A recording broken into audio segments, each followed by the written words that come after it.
খেলাধুলার মাধ্যমে ভ্রাতৃত্ব বাড়িয়ে আইন শৃঙ্খলা বাহিনীর মনোবল বাড়াতে হবে, এমন মন্তব্য করেছেন বাংলাদেশ পুলিশ রাজশাহী রেঞ্জের ডিআইজি মোহাম্মদ শাহজাহান। বৃহস্পতিবার 27 ফেব্রুয়ারি দিনব্যাপী শহীদ আমিনউদ্দিন স্টেডিয়ামে অনুষ্ঠিত রাজশাহী রেঞ্জ আন্তজেলা ক্রিকেট ফাইনাল ম্যাচ পুরস্কার বিতরণ অনুষ্ঠানে কথা বলেন তিনি। পাবনা জেলা পুলিশ দল ও সিরাজগঞ্জ জেলা পুলিশ দলের মধ্যকার টান উত্তেজনামূলক ফাইনালে পাবনা জেলা পুলিশ দল বিজয় লাভ করে।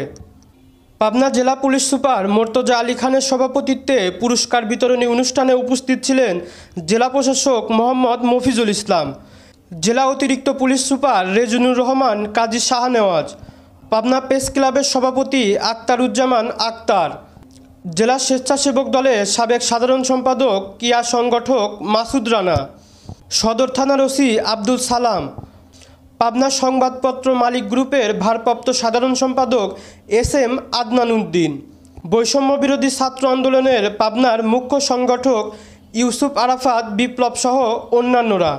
সমিতির সভাপতি জনাব আক্তারুজ্জামান, রাজশাহী রেঞ্জ আজকের এই টুর্নামেন্টের পাবনা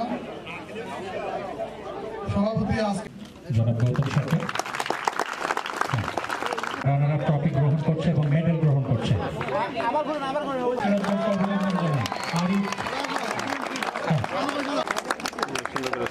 সেলিব্রেশন মোমেন্ট সিরাজ দারুণ খেলে শক্তিশালী পাবনা জেলা জনাব জহুরুল ইসলাম, জনাব মোর্তজা আলী খান, মাননীয় অভিনন্দন চ্যাম্পিয়ন দল পাবনা পুলিশ দল, প্রধান অতিথি জনাব মোহাম্মদ শাহজাহান।